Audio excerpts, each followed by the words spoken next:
There are so many new people on the channel. Welcome to the community. And if you're new, make sure you've subscribed and turn on your notifications because I put out videos twice a week and you don't want to miss them. But let's jump into today's topic. After all of my videos that I've put out about toxic relationships, how to manage them, how to get out of them, how to avoid them, many of you have reached out to me and asked what to do if you think that you're the toxic person in that relationship. And so today, I'm going to offer up tips and tricks and ways to improve if you think that you're toxic. First, I just want to say that in most cases, in relationships, not one person is good and the other person is bad, and that's why it didn't work out. Often, it's just not a good combination. We've all had people in our lives that push our buttons and for some reason just seem to upset us so quickly, or they're just so irritating, we don't know why. So know that it's not always just one or the other. It can often just be a bad recipe. The first tip is to take care of yourself. I know that when I'm not taking care of myself, I'm not either in therapy when I need it, or I'm not sleeping well, or eating well, or making sure I get exercise, or time with friends, or any of those things. If I'm not doing my self-care, I am so much more irritable. I'm short-tempered. I have a difficult time supporting people in my life when they need it. And so know that if we find ourselves feeling that way, we don't know why we're so easily upset. It could be that we need to take care of ourselves. And that always starts, and I know all of my longtime viewers are like, not again. But it always starts with positive self-talk. It's so important how we talk to ourselves. And so I encourage you to notice if you're saying nasty things to yourself all day, every day. If you find that happening, make sure you take time, at least once a day, coming up with 3 to 5 things that you like about yourself, things you're proud of, things that are exciting that are happening. Make sure you take the time and spend the time building yourself up so that you overall feel better, are better able to cope in difficult situations, and are less likely to fight with those that we love. The next thing that we need to do to take care of ourselves is work on our emotion regulation. Many of you told me that you feel really short-tempered, right? We kind of snap and we don't know why. But there are some tips and tricks. A lot of my DBT videos will help with this. They can better enable us to regulate all that we feel. And one of those is the story of an emotion. I talked about it recently in a video. I'll find it and link in the description, but I do it in more detail there. But roughly, to give you an idea of what the story of an emotion is, it's kind of letting you track where it came from. So like, what happened today? How did I feel? What do we think really prompted how I felt? You know, what is it that I was really hoping to get? And what does this say? You're kind of like understanding what started the emotion and how our day progressed and how we felt as a result. It's like better understanding why you feel what you feel. I'm probably not doing it any justice, but like I said, I'll link in the description so you can, learn more and in better detail. But we can also beef up our distraction techniques. If we feel like we're just not able to cope, right? We know that we're like on edge. I know if I haven't been eating enough, like if I have been working really hard and all of a sudden I get up and I'm like, oh my God, I'm so hungry.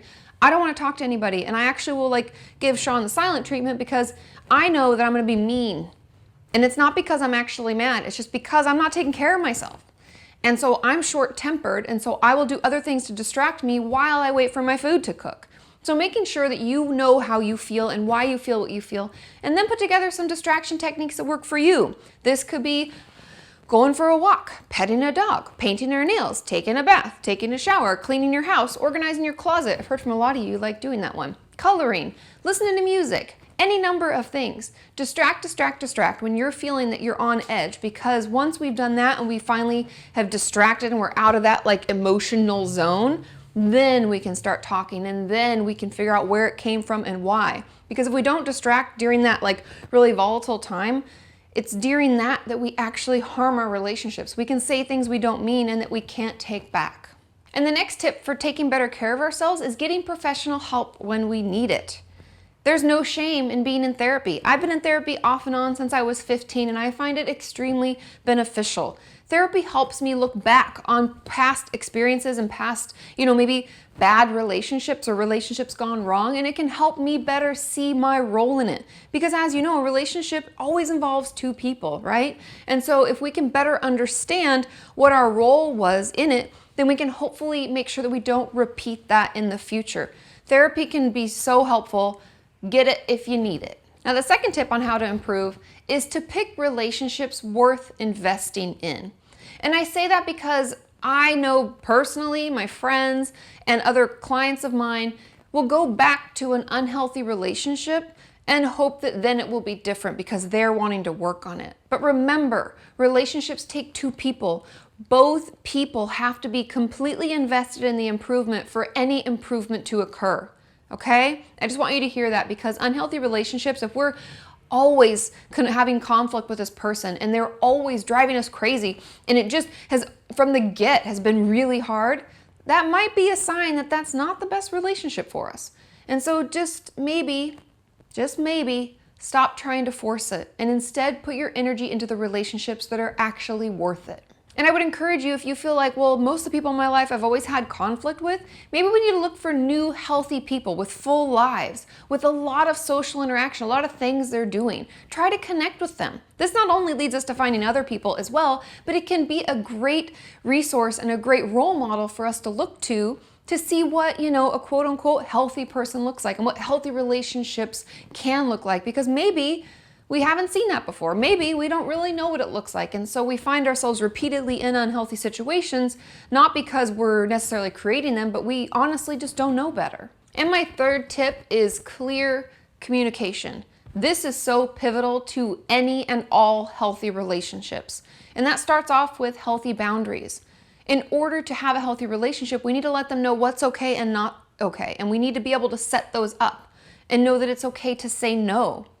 I was just talking with another Kenyan, and she was talking about how she put out boundaries and she was worried that they were going to be, mad about it. It was going to cause conflict, but surprise, surprise, it actually was kind of a non-problem and a non-deal to them. It was like, well, yeah, that makes sense. Okay, like a non-issue. Often we build things up in our head so much and we think it's going to be such a big deal, but I promise you, boundaries are just part of life. Everyone has different ones. And we all are learning about the people in our life and what's okay and not okay. And so I would encourage you to figure out what's okay for you and what is unacceptable and set that line and know that it's completely okay to hold that and to even repeat it. Remind them of that line, because then and only then can we have a healthy, happy relationship. And also, if we set the boundary, don't go crossing it on your own. Be aware. Remind yourself, it's okay. Those are there for a reason, because I find often when we have any guilt or shame associated with just who we are, when we set up those boundaries, then all of a sudden we find ourselves crossing it. The person that we told about it is respecting it, but then we are like, oh, now I feel bad. Oh, I need to help them. I told them I wasn't available, but fuck it, I'm just gonna go. And then we cross it ourselves. And so be aware and know that you don't have to do that either. And also, balance within conversation. I talked about this a little bit previously, but relationships are give and take. There's going to be times when I'm having a really hard time and I really need you to listen and I really need you to support me. I need you to be there when I text late at night or early in the morning or just multiple times a day. That's okay. But then there's going to be a time when you're going to need it, and I encourage you to take that time. Make sure your relationships are balanced. It should be, how are you? Oh, I'm doing great and this is happening. How about you? It needs to go back and forth in order for it to be balanced, because we've all been in those relationships when we either know that we're sucking all the energy out of it or they're sucking all of our energy. And we have to make sure, just like a bank account, that we're both putting into it before we're taking out. And my next tip under clear communication is making sure that we don't act out in anger in the moment when everything seems so intense and oh my God, I'm so pissed off and I just need to tell them. Give yourself a beat. Walk away if you need to. Take a breath. Consider the story of that emotion. Where did it come from? What caused it? Has it been building for days and days because you've just been having a hard time? Notice it. Do some self-care and then come back to it to communicate what was upsetting and why you felt that way. It never helps for us to just lash out in the moment. That's when we say things we don't mean and then we can't take them back, and that relationship could be severely damaged. And also, just as a side note, don't wait more than like a day or two maximum, because it never helps to just cut people out and to not talk at all, to be so angry that we just never communicate, because all that really does is leave us all alone. And the fourth and final tip is to be patient and kind to yourself as you learn all of these new tools and techniques. DBT groups can be really beneficial, or any group for that matter, because it allows us to learn tools, learn techniques. Maybe these are specifically communication techniques or emotion regulation techniques. But then during the group, we can start practicing them. We can see people utilizing them. We can ask questions if we don't fully understand, or talk about a difficult time we had with someone when we were trying to do that technique or that tool or utilize that resource. We can talk about it and learn. So groups are really, really great. Also, it can help to clearly communicate, back to the communication that I just talked about. It can be really helpful to communicate with those that we love and those in our lives about what we're doing and what we're working on.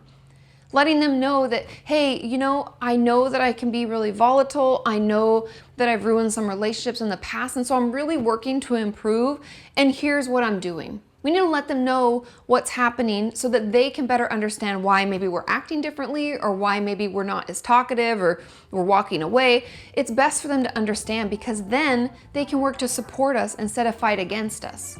I hope that was helpful. Like I said, I'd heard from so many of you over the years that you were concerned that you were the toxic person, and then what do I do? So I hope that some of these tips and techniques are really beneficial to you. And as always, leave in the comments, what are some things that you've done? If you're working on this already, are there things that I missed? I'm sure there are. Leave them in the comments and let us know, because together we are working towards a healthy mind and a healthy body. And I will see you next time. Bye.